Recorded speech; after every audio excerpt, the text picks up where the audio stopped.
Good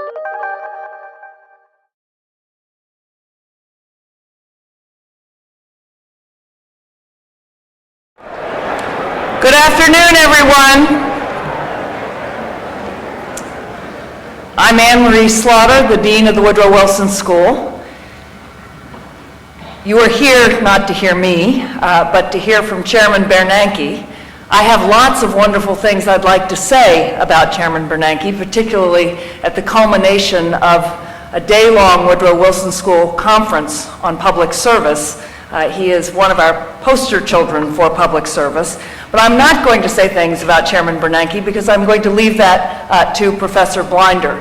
I am, however, to tell you that when Chairman Bernanke has finished speaking, we will take a few questions from students only. There are 2 microphones here. Wait until you're recognized. The microphone will come to you. There is also 1 microphone upstairs, although I have to tell you it's rather difficult to see upstairs, but we'll do our best. So we will take questions, students only, nobody slipping in as a student. Let me then introduce Professor Blinder, well known to many of you from Econ 101. Professor Blinder is the Gordon S. Rentschler Memorial Professor of Economics. He's also the co-director of the Center for Economic Policy Studies, which he founded in 1990. Between 1993 and 1996, he served as a member of President Clinton's President Clinton's Council of Economic Advisors, and then as vice chairman of the Board of Governors of the Federal Reserve. Professor Blinder.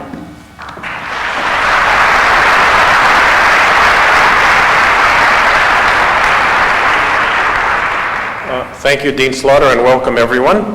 Our illustrious speaker today merits a very long, flowery introduction, but I'm going to give him a short one because no one in this room came here to hear me speak today. On the other hand, when the chairman of the Federal Reserve talks, people listen. About 4 years ago, Ben Bernanke left an academic career that can only be characterized as a smashing success. In addition to serving as a professor of economics and public affairs here for 17 years, Chairman Bernanke, as he is now called, authored stunningly original work on how monetary policy works, chaired the economics department for 5 years, thereby setting a modern longevity record that I believe may never be broken, and edited our profession's most prestigious journal, the American Economic Review, plus lots more. In 2002, just 4 years ago, he began a brand new career in public service, and his rise in that arena has been meteoric. 3 years as a member of the Federal Reserve Board, followed by a 6-month stint as chairman of the President's Council of Economic Advisors, and now he's beginning what we hope will be a long tenure as chairman of the Fed, where, by the way, he will no longer be allowed to wear tan socks. The Federal Reserve holds an almost unique position within the United States government. Its independence from politics gives it authority within its own domain that is rare indeed in our system of government. And that, combined with the dominant position of the United States in the world economy, is why the chairman of the Fed is often described as the most powerful economic policymaker in the world. Ben Bernanke has held this august position for 24 days now, and he's yet to change interest rates. But he has already wowed the crowd with his initial congressional testimony, about which it was noted that he answered the questions in clear, intelligible English. Yes, all those years in the Princeton classroom did pay off. Ladies and gentlemen, it is a real honor for me to introduce the new chairman of the Federal Reserve Board to present his first speech in that august capacity. And it is a personal delight for me to introduce an old friend, Ben Bernanke.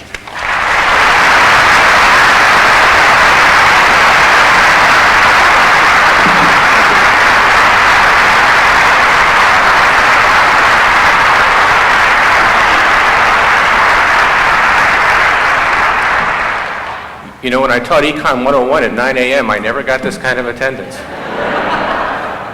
I must be getting smarter. I think that must be it. I understand there are distinguished guests here. Congressman Maloney, is she here? Senator Sarbanes. I understand that Chairman Volcker, Paul Volcker, class of 49, is in the premises in the area. I've had learned a great deal from him. I've had a few conversations with him as well, and I hope that he will be available for further lessons as time goes by. It's really terrific to have the chance to come back to Princeton, to see so many friends and former colleagues, and in particular to help celebrate the 75th anniversary of the Woodrow Wilson School. I taught at Princeton, as Alan said, for 17 years, more often than not in the deep, dark basement of the Robertson Hall in Bowl 1. And I was the chairman of the economics department for 7 years, not 5 years, and I won credit for that.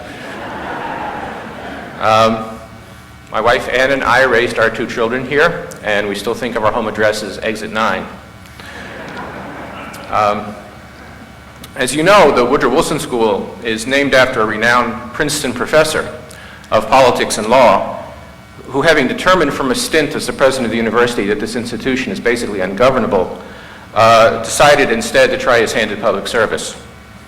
I don't presume to draw any comparisons between me and our 28th president, but besides the Princeton affiliation, we do have in common a connection with the Federal Reserve System. President Wilson made the establishment of the Federal Reserve one of his early legislative priorities, signing the Federal Reserve Act into law in December of 1913, less than a year after taking office. Wilson helped to negotiate the complex political compromises that finally gave the nation a permanent central bank following 2 earlier failed attempts. To simplify a complex history, earlier attempts to stabilize the monetary arrangements of the United States had frequently been roiled by perceived conflicts of interest between, on the one hand, the farmers and tradespeople of Main Street America, who believed that they were most advantaged by policies of easy credit, and on the other hand, the financial barons of Wall Street, who as creditors and bondholders preferred hard money, low inflation policies. Recognizing that all parties would be served by a central bank that could help contain the periodic financial crises that had afflicted the American economy, Wilson worked with Congress to develop a structure for the central bank that finally balanced competing interests and concerns. In particular, the Federal Reserve was given a regional structure with 12 reserve banks that were distributed around the country and empowered to represent sectional interests and respond to local conditions. Although Wilson understood the political and practical advantages of decentralization, he also resisted some powerful proponents of a completely decentralized system by supporting the creation of a board of governors in Washington, in which I now serve, which will coordinate the activities of the regional reserve banks. The mandate of the Federal Reserve System has changed since the institution opened its doors in 1914. When the system was founded, its principal legal purpose was to provide an elastic currency, by which was meant a supply of credit that could fluctuate as needed to meet seasonal and other changes in credit demand. In this regard, the Federal Reserve was an immediate success. The seasonal fluctuations that had characterized short-term interest rates before the founding of the Fed were almost immediately eliminated, removing a source of stress from the banking system and from the economy. The Federal Reserve today retains important responsibilities for banking and financial stability, but its formal policy objectives have become much broader. Its current mandate, set formally in law in 1977 and reaffirmed in 2000, requires the Federal Reserve to pursue 3 objectives through its conduct of monetary policy: maximum employment, stable prices, and moderate long-term interest rates. One of my goals today is to consider the relationships among these 3 apparently disparate objectives of monetary policy. In particular, I will argue for what I believe has become the consensus view, that the mandated goals of price stability and maximum employment are almost entirely complementary. Central bankers, economists, and other knowledgeable observers around the world agree that price stability both contributes importantly to the economy's growth and employment prospects in the long term and moderates the volatility of output and employment in the short to medium term. But that view did not always command the support that it does today. Notably, during the 1960s and early 1970s, some policymakers appeared to believe that price stability and high employment were substitutes, not complements. Specifically, some influential voices of the time argued that by accepting higher inflation, policymakers could bring about a permanently lower rate of unemployment. As I will discuss a bit later, the demise of this view that higher inflation promotes employment in favor of the modern consensus that low inflation and strong employment are complementary goals resulted from the constructive interplay between academic research and practical policymaking experience, an interplay that significantly improved policy outcomes and economic welfare in the United States. Of course, fostering this sort of interaction between academic analysis and real-world policymaking is a principal objective of the Woodrow Wilson School. Price stability plays a dual role in modern central banking. It is both an end of policy and a means of policy. As one of the Fed's mandated objectives, price stability itself is an end or a goal of policy. Fundamentally, price stability preserves the integrity and purchasing power of the nation's money. When prices are stable, people can hold money for transactions and other purposes without having to worry that inflation will eat away the real value of their money balances. Equally important, stable prices allow people to rely on the dollar as a measure of value when making long-term contracts, engaging in long-term planning, or borrowing or lending for long periods. As economist Martin Feldstein has frequently pointed out, price stability also permits tax laws, accounting rules, and the like to be expressed in dollar terms without being subject to distortions arising from fluctuations in the value of money. Economists like to argue that money belongs in the same class as the wheel and the inclined plane among ancient inventions of great social utility. Price stability allows that invention to work with minimal friction. In principle, the problem of inflation could be reduced by the practice of indexing dollar payments, such as interest and wages, to the price level. But people seem to find indexing costly and avoid it when they can. It's interesting and instructive, for example, that the indexation of wages to prices in labor contracts has always been quite limited in the United States. Some indexation was used during the high inflation 1970s, but the practice has been substantially reduced since then. Moreover, some countries that adopted indexing during high inflation periods, such as Brazil and Israel, largely abandoned the practice when inflation receded. Borrowers and lenders likewise seem to prefer to contract in dollar terms, although inflation-indexed financial instruments have gained wider acceptance in recent years. Borrowing and lending in dollar terms, particularly for long periods, requires confidence that the purchasing power of the currency will be stable and predictable. The savings and loan crisis of the 1980s, which cost U.S. taxpayers roughly $150 billion, is an example of the kind of problem that can arise in the absence of price stability. An important source of the S&L crisis was the unexpected inflation of the 1970s, which greatly reduced the real value of the mortgage loans made by the S&Ls in an earlier low-inflation era. These losses effectively decapitalized the savings and loans, helping to set the stage for the problems that followed. Although price stability is an end of monetary policy, it is also a means by which monetary policy can achieve its other objectives. In the jargon, price stability is both a goal and an intermediate target of policy. As I will discuss, when prices are stable, both economic growth and stability are likely to be enhanced, and long-term interest rates are likely to be moderate. Thus, even a policymaker who places relatively less weight on price stability as a goal in its own right should be careful to maintain price stability as a means of advancing these other critical objectives.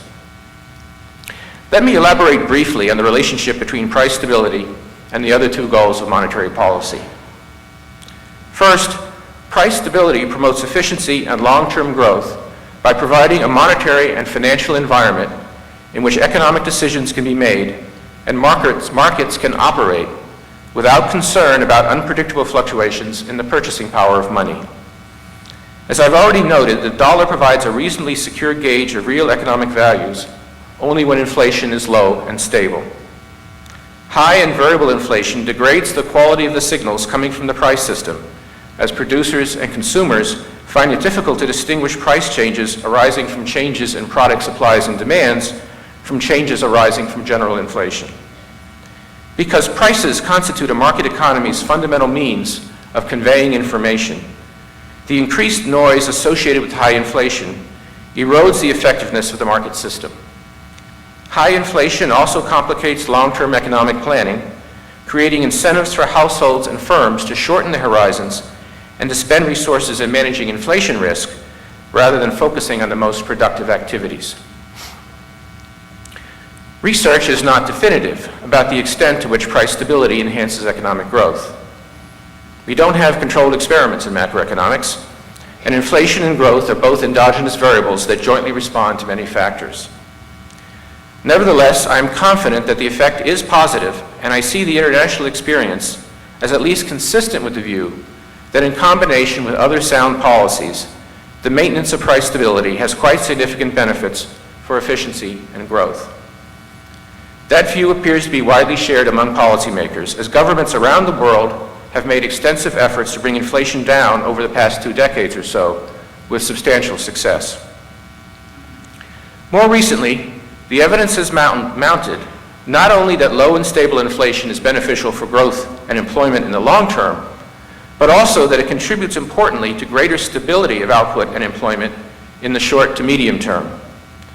Specifically, during the past 20 years or so, in the United States and other industrial countries, the volatility of both inflation and output have significantly decreased, a phenomenon known to economists as the Great Moderation.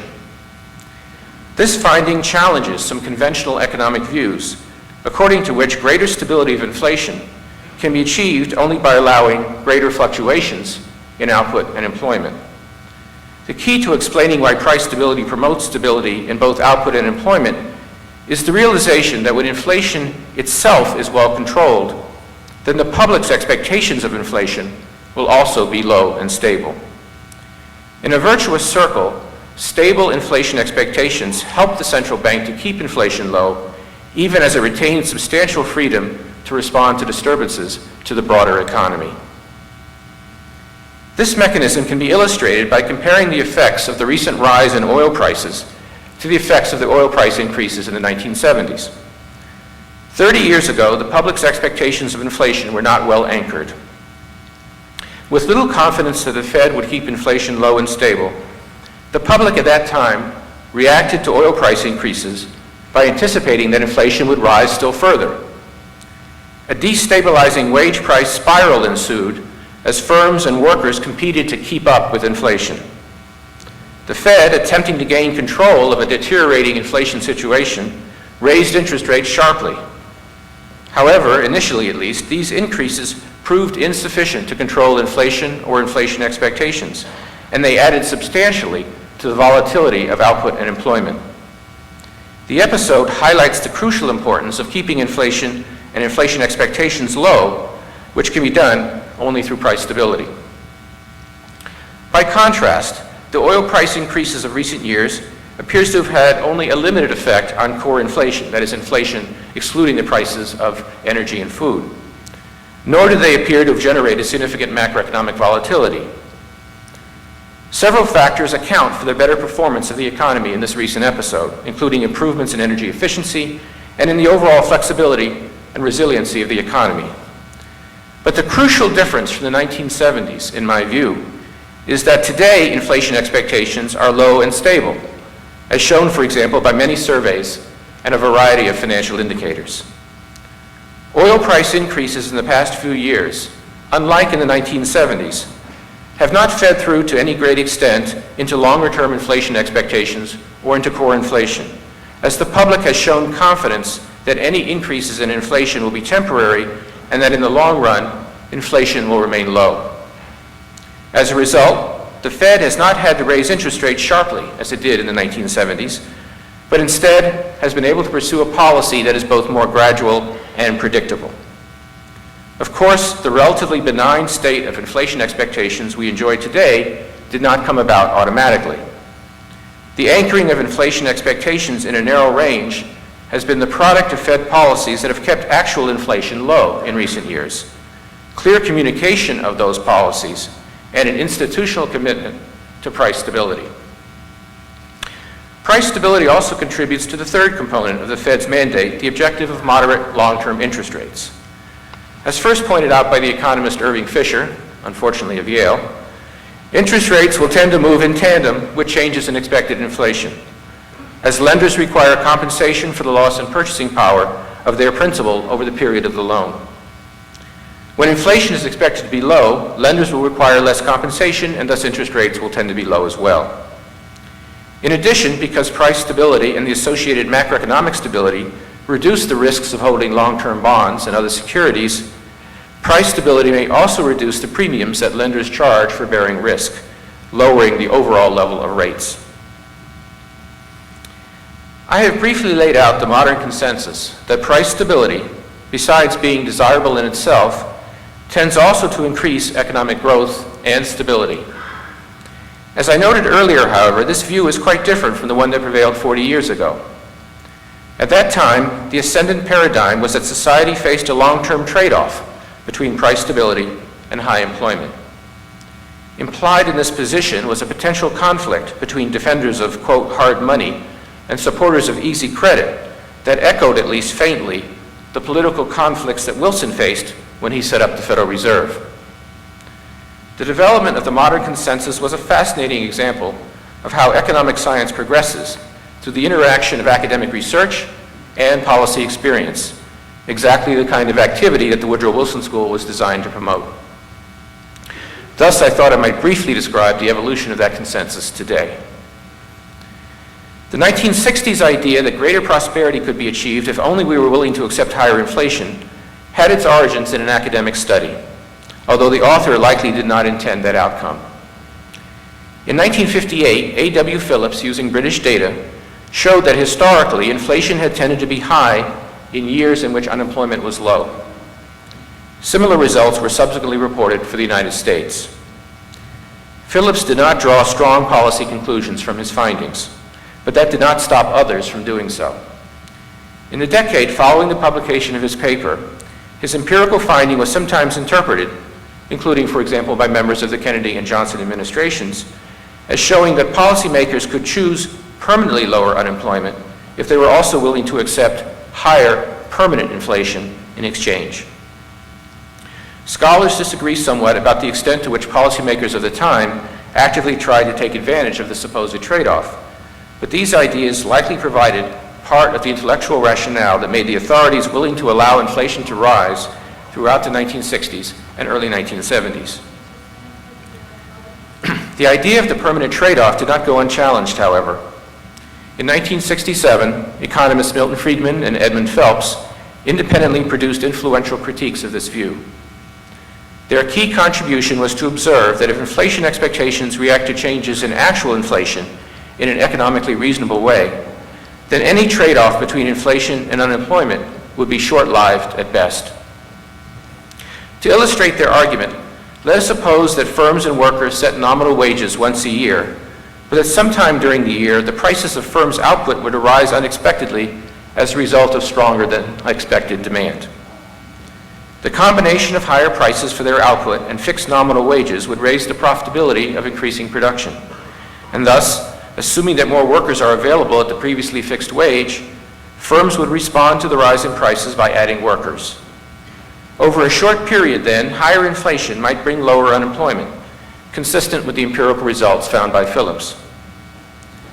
However, this logic applies only during the period in which wages and workers' expectations of inflation are fixed. If inflation were to rise persistently, Friedman and Phelps argued, workers' expectations of inflation would not remain unchanged, but would adjust to match the actual rate of inflation. Higher inflation expectations would in turn lead workers to bargain for commensurate increases in their nominal wages to preserve the real value of their earnings. With nominal wages rising as well as prices, firms would no longer have an incentive to hire additional workers, and employment would return to its normal level. Thus, any attempt to stimulate the economy by choosing a permanently higher level of inflation could not succeed, Such an attempt would leave the economy with higher inflation, but a level of employment no different than would have been otherwise. This work was both brilliant and prescient. In particular, among the seminal contributions of the Friedman and Phelps analyses was the identification of the key role of inflation expectations in determining the behavior of the economy, a point that remains central to our thinking today. Moreover, somewhat unusually, the prediction worked well. The performance of the U.S. economy soon bore out the predictions that Friedman and Phelps made. The inflationary policies of the 1960s led not to permanently lower unemployment, as the permanent trade-off theory predicted, but instead to persistently higher inflation with no improvement in unemployment. For example, in the 1970s, core inflation averaged 6%, compared with 2.25% in the 1960s.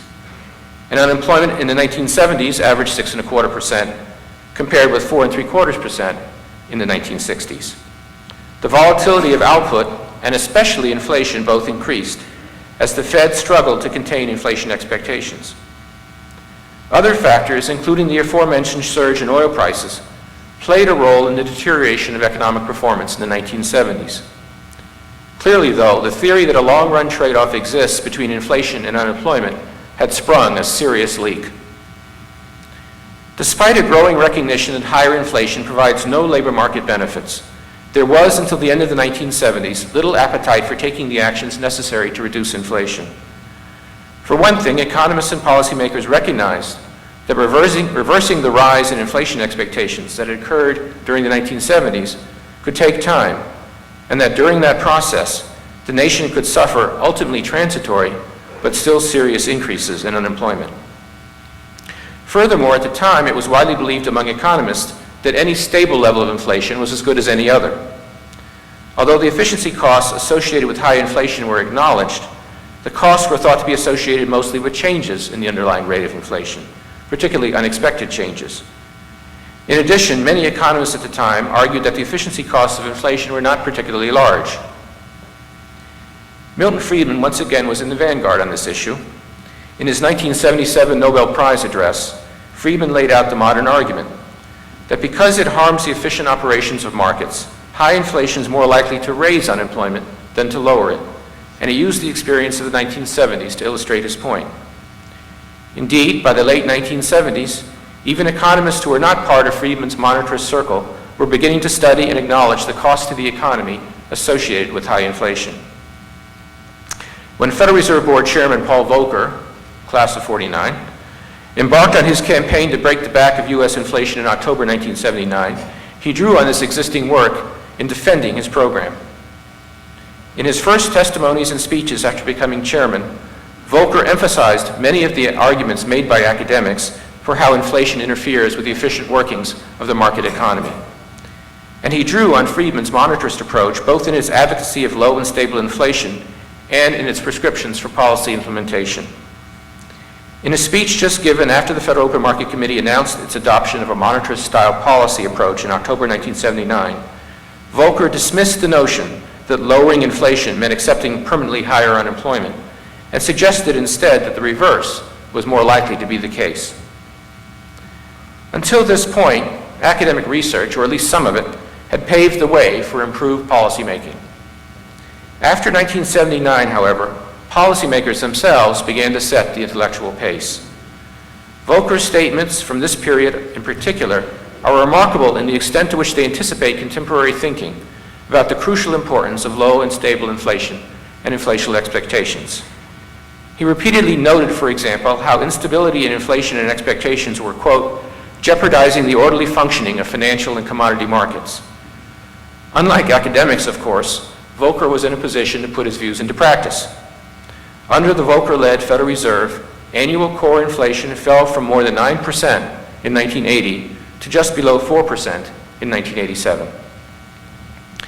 Alan Greenspan, who succeeded Volcker as Fed chairman in 1987, continued to work to stabilize inflation and inflation expectations. Under Greenspan, the Federal Reserve gradually brought core inflation down further to about 2% in recent years. The Greenspan era also saw important steps towards increased transparency at the Federal Reserve, which helped to clarify for the public the Federal Reserve's strong institutional commitment to price stability. In a sense, Chairman Greenspan had the harder sell. As an economist would say, we might expect diminishing returns from marginal inflation reduction. And yet, I think subsequent events demonstrate the clear benefits from the tenacity of the Fed under Chairman Greenspan. Lower inflation has been accompanied by inflation expectations that are not only lower, but better anchored, as far as we can tell.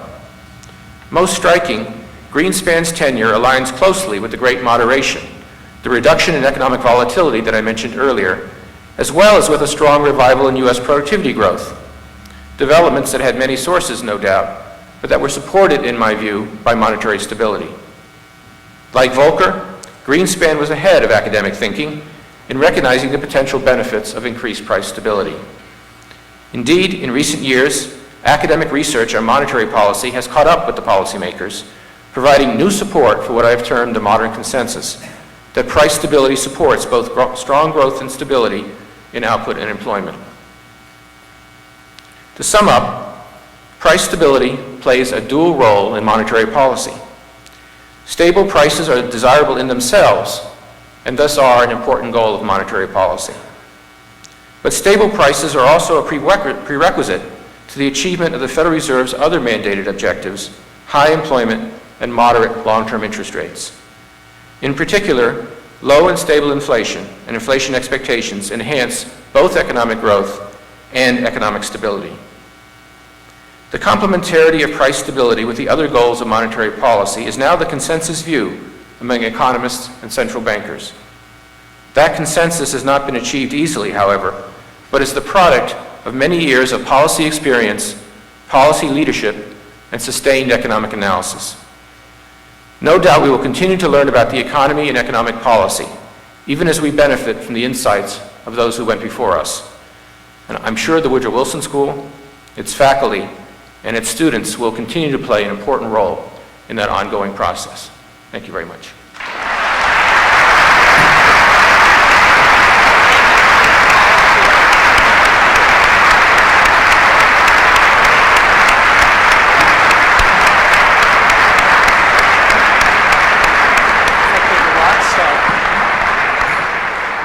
The floor is open for students, and if you will, I'll call on you and then wait for the microphone.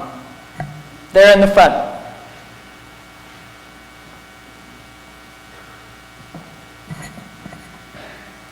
Thank you, sir. My question is, do you think the Fed has any role in monitoring the rise of asset price bubbles? And I'd just like to add, go Bulldogs. Add what? What was the last thing?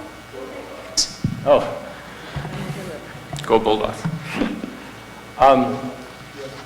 The Fed's primary role is, as I would described, is price stability, maximum sustainable employment, and low, long-term, moderate interest rates. Asset prices are important. They are, to some extent, an instrument of Fed policy in the sense that interest rates play a role in transmission of monetary policy. And they're also important in that strong asset price movements affect the economy. When stock prices are high, for example, or home prices are high, the wealth effects will lead to stronger spending and therefore a stronger economy. The Fed has to pay close attention, as we always do, to monetary policy making, to asset prices in thinking about how to proceed. Now, the more controversial question is whether the Fed should try to in some way affect asset prices, try to manage asset prices. I think it's generally a bad idea for the Fed to be the arbiter of asset prices. In particular, the Fed doesn't really have any better information than other people in the market about what the correct value of asset prices is. Moreover, the Fed doesn't really have good instruments for addressing asset price bubbles should they exist, even if they are, particularly if they are in one particular segment or another. I think a much better approach for the Fed in dealing with problems in financial markets is from the microeconomic point of view. For example, we pay a lot of attention to the supervising of banks to make sure that they are taking sound policy, making sound loans. And if we provide good micro policies, I think that the likelihood of asset prices moving in untoward directions is lower. So the general answer to your question is asset prices are central to monetary policy making. They play a role in the transmission process, and they are important for our forecasting and thinking about the economy. But I don't think the Fed ought to intentionally try to manage asset price movements. And the other part of the answer to your question was down with bulldogs. There in on the aisle there.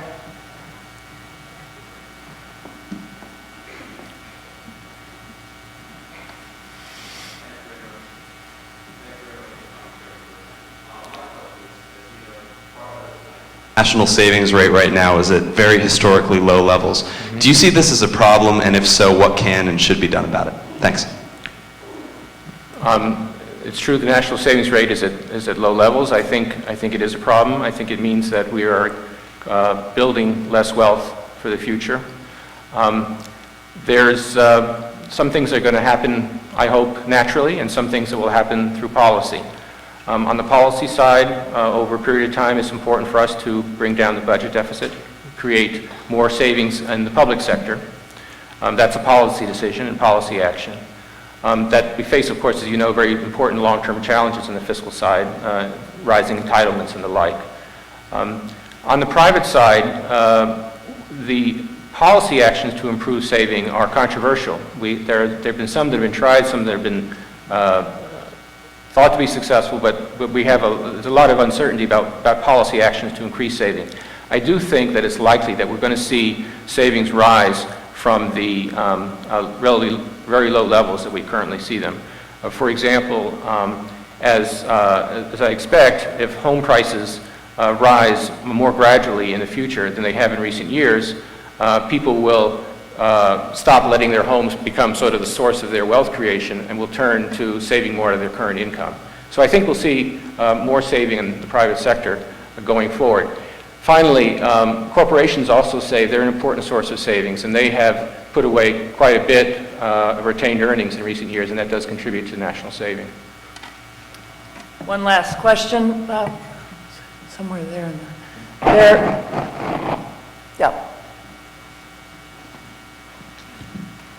Hi, I'm Chairman Bernanke. Thank you very much for coming and speaking.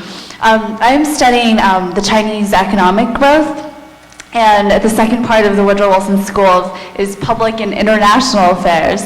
So I'd love to hear your take on what international effects China's and India's economic growth will have on America's interest rates, America's economic growth.